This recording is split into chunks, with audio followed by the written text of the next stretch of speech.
T-minus 20 seconds.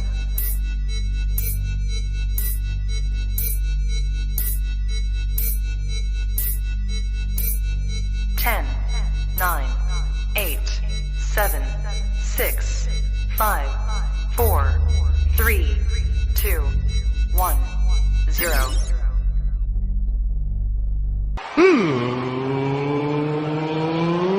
Let's get ready to sucker!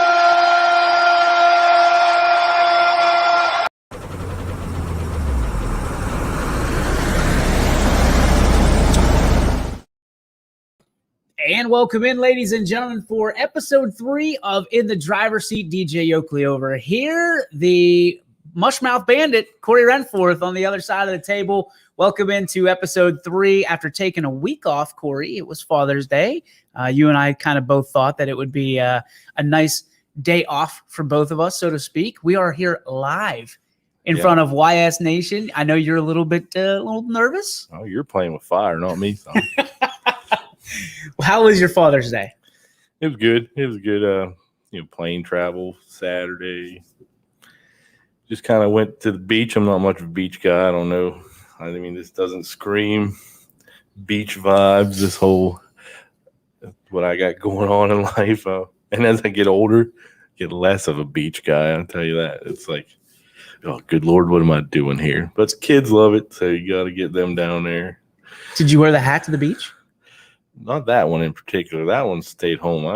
There's too much financial investment in that one, but I do have one that I wore to the beach. I did get a couple. Hey, nice hats, buddy. There you go. Like older fellas, of course. It usually was like, hey, nice hat. Happy Father's Day. I'm walking with those two, and it was a good time.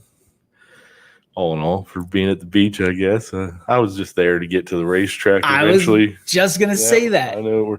But I mean, at this point, we're going to have to call this thing out of the driver's seat. I don't think I've been in a driver's seat race car other than that one in Daytona for like 3 weeks now.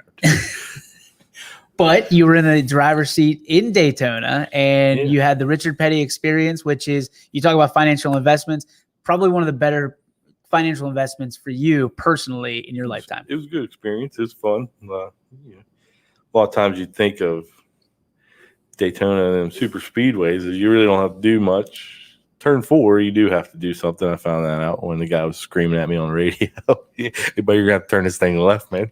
You can't just let her coast through there. It's not going to turn itself now. I'm like, oh, all right, I got to pull on this wheel a little bit.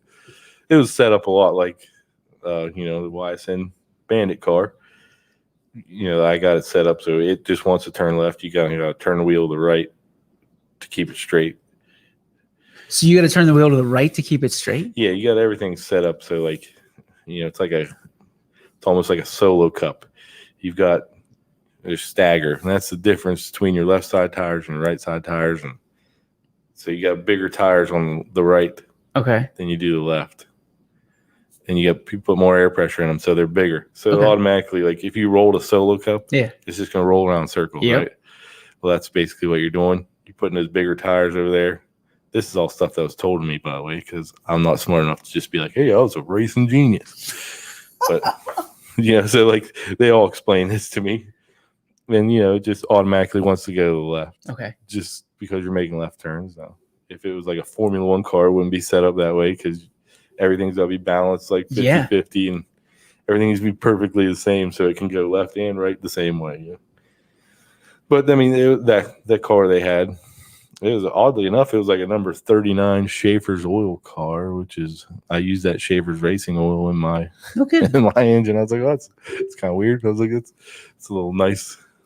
Do they just put a car on the track for you, or how does that work? They have so you're there in like groups of people. There's like a lot of people doing it that day, and they have like certain cars they set up, and they have them chipped. Like you got a computer chip in there that limits the number of RPM. So because I mean, it's the dang thing could go 180, 190 mile an hour if you want to just like open her up and let her eat. Yeah, it would be up to like the bravery of the person sitting in the seat. Like, obviously insurance companies would be like, you're out of your cotton picking mind, dude. Like, what are you talking about? You're just gonna let some fool get in there and just be like, see you later, bud. So is it you're in there by yourself, or do you have somebody in there with you? I was in there by myself. Oh my gosh. it's funny because everybody gives you safety rules. You get like 3 different guys give you safety rules. And the last guy, because they ask me, like, anybody got any like manual transmission experience? I'm like, yeah, truck driver, got manual transmission cars. Like, okay, anybody got any racing experience? Like, yeah, I race on dirt. So everybody's like, oh, that's cool. Like, like, and then you get to like the last guy right before you get in the car. This must be bad cop. Like, I didn't hold anything against him because he's like, you want to do that dirt track crap? You go to New Smyrna, Florida. That's where they do that stuff. I'm like, all right. So I found a bad cop. Like, I'm like, all right. I'm like, yes, sir. I'm like, hey, New Smyrna is where it's at then, huh? I'm like, I didn't bring a dirt car with me, but if you got one, all right, we can make some time. Send it my way. Yeah. I was like, Saturday night, I'm free, I think. Yeah. Be waiting on a plane. But yeah, so it was, but I mean, it was like, you use I think I only ran like 4 or 5 laps total. But you get what, 8 minutes? Yeah. And then they make no bones about like, this is a money making deal. Okay. It's like, hey, the more you pay, the faster you go. Like, okay. They sell that because, like, you're limited. I think we were limited like 4,800 RPMs. So like, hey, and every lap you go, we add another 200 RPMs. So, and they can do that manually from. Yeah, they can control that. Like, oh wow. And it's so you got a manual tachometer like any other car. It's controlled digitally. So they tell you, like, hey, you're not going to just run up to 5,000 RPMs, even though you're limited to 5,000 RPMs. It's going to be more like 48, 49 on your tachometer in the car because that's digital. It's not exact. Or that's manual. That's not exact. We have the digital one. Right. So you have a spotter guy up there watching the whole track and watching you. Okay. And he's talking to you the whole time. Like I got passed by, they have professional drivers out there too, giving rides to people. Oh, really? And those dudes are doing like 170, 180. Okay. So he's telling you like, hey, you got one of our drivers coming on the outside. They're always going to pass you on the outside. So he's like, he'd let you know. Just so happens like turn 4 is where this guy's passing me. I'm like, all right, so now I got to keep her down here. Like the trickiest part of the whole track. This guy's going to be passing me on. I'm like, well, that's fun. But luckily, I was already like 2 or 3 laps in. So by that time, I'd figured it out. You're pretty much just like anything else. You've never been on this road before, but luckily it's a racetrack. So after 1 lap around, you've been on that road before. So now you can kind of figure it out. So was it, I mean, you went maximum, I thought, of like 149? Did I see that? 149.8. Okay, so you get 150 miles an hour. Yeah. You got the. I didn't get the 150 mile an hour club T-shirt. So yeah, they didn't round up. No rounding. That's good. I like it like that. Will make you want. Was it more for 150? So you just maxed out at 149.8? Yeah, I think so. I think because I mean, well, he had me pass a fella on. Yeah. So that guy was in like a 24-minute thing. So he should have been like. Giggity going, man. There should have been no messing around. Like, and all of a sudden, I had to like. So they told us like if you come upon somebody that's slow, got to keep like 4 car lengths, and then like when you come out of turn, you can pass them on straight stretch. You can only pass them on straight stretch. Okay. They're they don't want nobody trying. They're not trying to go in the corner. Yeah, they don't want anybody passing that turn. They go, I can understand. Like I said, I'm not an insurance guy, but I can see how it all goes down. And so, like, I come upon this dude, just didn't have enough time on that front stretch to pass him, or on the back stretch. Yeah, it was on the back stretch. Just didn't quite have enough time to pass him there. But he was going so slow, I had to start getting on the brakes, man. I'm like, oh boy. And the guy's like, yeah, you're a little too close. He's like, but I'm not gonna say anything. He's like, it's really not you. He's like, unless you're gonna, because they don't want you downshift and you put it in 4th gear.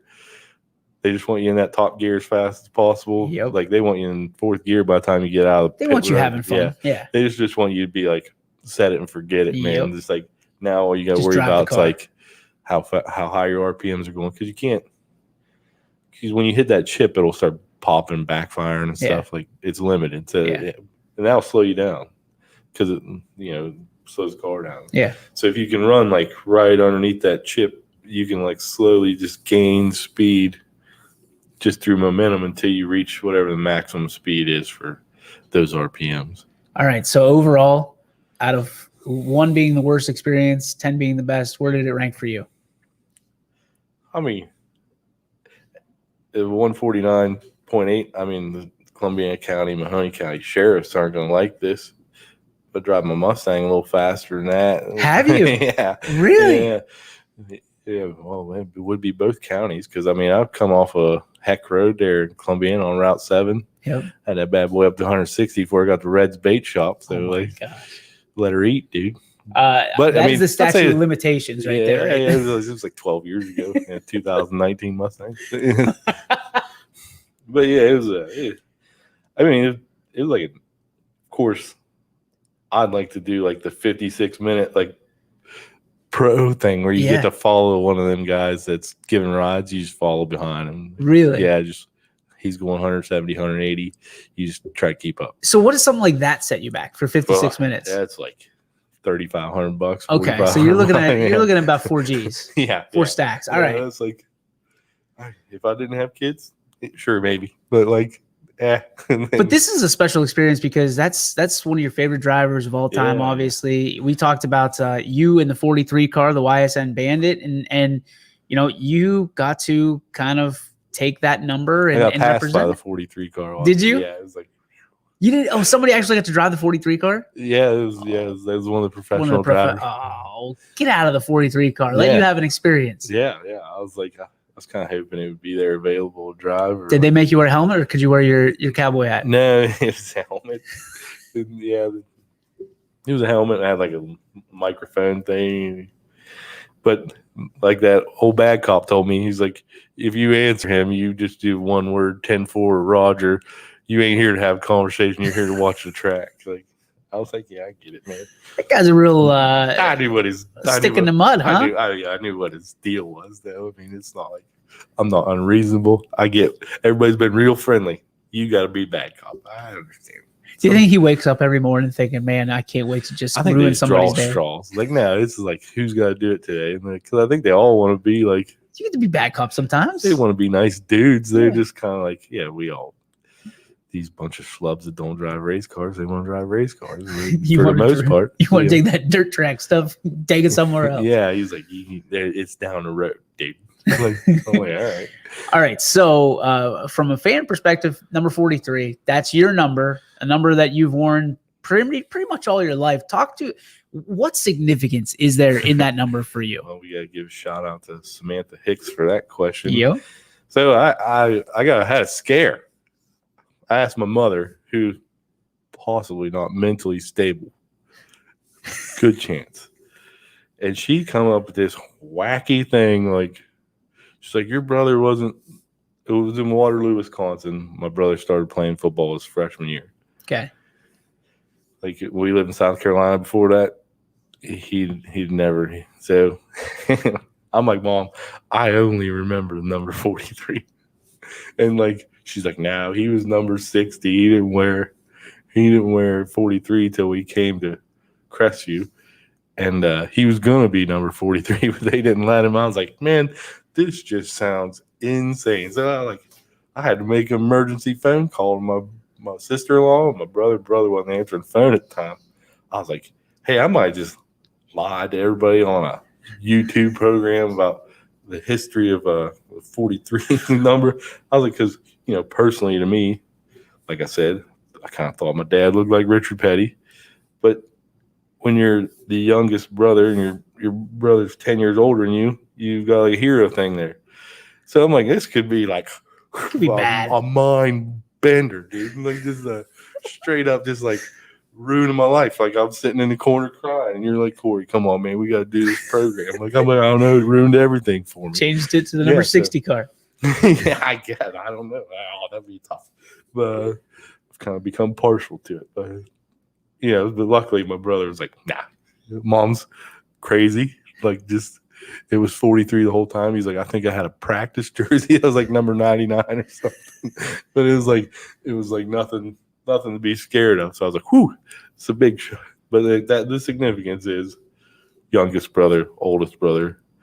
Then, like I said, my middle brother took it We all used it. Family heritage. Yeah. 43 is the family sign. When I was doing that boxing stuff, I like wrote number 43 on the inside of my shorts. Like, Yeah. You don't have a number when Mental, you're boxing. Yeah. I just did it, like put it on the inside of my And now shorts. it's huge. Now the numbers are this big. Yeah. All right. So from a perspective, taking the week off last week, obviously it was Father's Day. You were down doing your own thing and at the Richard Petty Experience. What was it like to not be in the 43 car for you and maybe having to give it up to someone else? Well, Nick drove it, and I watched some of the video. Seemed like it was a good week to not be in the 43 car. It was like a little pandemonium all around that 43 car. We had some hold your breath moments, and shout out to Taylor Sukon, who rolled his car. Is he all right? 3 or 4 times right in front of the 43 car. Oh. I'd have been in a panic. I'm like, oh boy, but he is fine. He said he was a little sore. He had a Facebook post right after that. He said he's sore.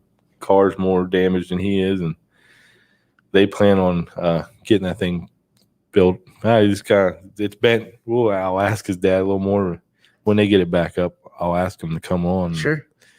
We'll talk to him about it, and they can give shout outs to everybody that helps get that car back on the track, because I'm sure the track staff was there as immediately as they could be, But yeah, he got a little roller. I just commented on his Facebook post. I'm like, you better get out there. We got some battling to do, man. You better get this thing fixed quickly. I took a week off. Didn't mean you could dang that bad boy up. Take 6 weeks off. We got apparently old 43 car. I left Nick some damaged goods or something. He had to replace a right front shock. It was bent. Sharon Speedway might be a little harder than I thought it was, like on the vehicle. I didn't. Wow. And but he ended up 15th. But he pulled off. There was that wreck right in front of him. Then another one, Ted Williams, it was actually that week was a memorial race for Ted Williams' father. So it was like no points or nothing. It was just like everybody getting together racing. But he spun out, like kind of almost backed up the wall towards Nick and our car there, and Nick got her stopped in time. But I was like, man, the old 43 car is just a magnet for chaos this week. It seemed like a good week to be out of it. Well, you said this a couple of weeks ago. You said sometimes you drive the car and sometimes the car drives you. And I heard Kyle say that yesterday, I think, during one of his things. And you look at that and you go, from just an average driver perspective in an Equinox, yeah. I feel like I'm always in control of the car. Why is it that you say that sometimes the car drives you? Well, it's like you're talking about how that's set up. Yeah. Where you just kind of like it gets in and you get in a sweet spot for how that setup is. To where like I said, I just got like a wheel and it's going to turn left and it's going to go around there. And then I just got to kind of grab a hold of it and hold it there. Yeah. And then just, whoop, there you go. And wow. And then sometimes you're like, where are we at, dude? You're just like fighting this thing. You're like you're trapped in there, a wildcat. Just like you're just fighting for your life sometimes. But I mean, if you've got it in a nice sweet spot there, you don't even feel like you're doing much of nothing. Now you've been driving for how long? The race car? Yeah, race car. So 2 years officially, I guess. It was last year and this year, but I think I got like 15 or 16 races in. That's really race nights, what that equals out to. So not even full season. Well, you got 2 years. I mean, we'll give you credit for 2 years. So in that 2 years, what has been the biggest challenge for you? We got to call it. We got to call it. Are we going to get pranked? That's the question. It's like Bubba Booey. Bubba Booey. Hang on 1 second. Go ahead, caller. You're on In the Driver's Seat with Corey Renforth. I actually get to talk to the Mushmouth Bandit. That is so cool, man. How's it going, guys? It's going. How are you? I am beyond excellent. Beyond excellent. Hey, Corey, what was the difference between driving like a dwarf car versus NASCAR you get to drove down in Florida? Great question. Well, it was bigger. obviously, like that dwarf car is pretty small. I named dwarf car for a reason, I guess. But I mean, obviously, we're on super speedway. I would have liked maybe like a short track C. That the dwarf cars, it's built for agility. These things aren't necessarily built for agility. It's like driving water buffalo, I guess, just real fast. You driving a water buffalo? Yeah, it's like riding a cheetah and then jumping on the back of a water buffalo, and you're like, well, it's different, but somehow this water buffalo is juiced up to run as fast as that cheetah and a little bit faster even, like that's all. It just kind of felt oddly, I don't know, but it did kind of feel small after you got used to it. I don't know if that makes any sense to anybody or not. Like at first, the car felt like it was gigantic. Yeah. Like I'm lost. And then, yeah, you're driving a boat, and then all of a sudden you're driving a jet ski. I mean, maybe if you're a better type of race car driver, and you can just Kyle Larson types, you can just jump into any car. It's like, this feels like the same as the last. So, but to me, it did feel like it was a big lumbering thing. Maybe if you could open her up all the way. The guy's on the radio. He's telling you. He's like, hey, the faster you go, the better this thing's going to handle. I'm like, well, let her eat, fool. But, like, why are we messing around with the low handling package? Like, if it's going to handle better, let's get up to 190. And, let's handle good. Why are we messing around with poor handling here? They're asking for your PayPal account on the radio. Yeah, you just leave a credit card here. We'll let that happen. Caller, any other questions? Maybe it might lead to a future NASCAR career, Corey. You think you could do it? 55-year-old rookie, maybe. I don't know. I'd love to see that. Wasn't Dick Trickle like 45 or something when he was a rookie? That's all the makings for a Disney movie, my friend. That's going to be a poor Disney movie. I mean, the geriatric rookie. Yeah, I was like, what would you call that? Hillbilly Nightmare. It's the story of Corey Renforth. The Hillbilly Nightmare. There it is. Hey, somebody's gonna have that nickname eventually. It could be you. You can change. You can change yours every year. I ain't trying to be a nightmare out there, man. I'm trying to be friends with everybody. My goodness. Anything else? That'll be it, guys. Appreciate you for calling in. Thanks for being part of the show. No problem. Hey, Corey, you're going to be at Goods next week? I plan on it, sir. All right, cool. I'll whip your butt then, too. Have a good one. Thank you. There he goes. So, any idea who that was? It sounded kind of like Mark Sucon. Okay. But I don't know. It could be. We'll have to the mystery man. Ask who's calling. I just love that we had a caller number one. That's pretty awesome. See, first live show, and all of a sudden you get callers. There's interest out there. We're seeing the numbers keep going up on this. From your standpoint, it sounds like you're going to be at the Raceway this weekend. Talk to me about what you're expecting to do when you get back in that 43 car. Well, I got to talk to Nick first, see, because he did say it was overheating. Okay. So he did plan on, trying to get that repaired for us, I think, or at least diagnosing it to where I could get it repaired. Yeah. And then I'm planning on just running her as hard as I can. Whatever the 100% gets me, that's what 100% gets me, If it's 10th place, it's 10th place. If it's first, it's first. The ultimate competitor. We'll see. I mean, I'm going to try to get everything I can. I may be okay with whatever spot I get, but I'm going to try to get whatever spot I'm allowed to have. Do you think people are going to be a little bit nervous knowing that you put that certificate that Richard Petty on Facebook, 149.8? No. That doesn't validate crap with anybody. That doesn't do nothing for me. That's going to do it for this edition, the third edition of In the Driver's Seat. As always, we're always looking for sponsors. So if you'd like to see your name or your brand on In the Driver's Seat with Corey Renforth, contact us, contact Corey. We'll get you up as soon as next week. So thanks for tuning in. We appreciate the live opportunity, and we'll talk to you next time right here on YSN.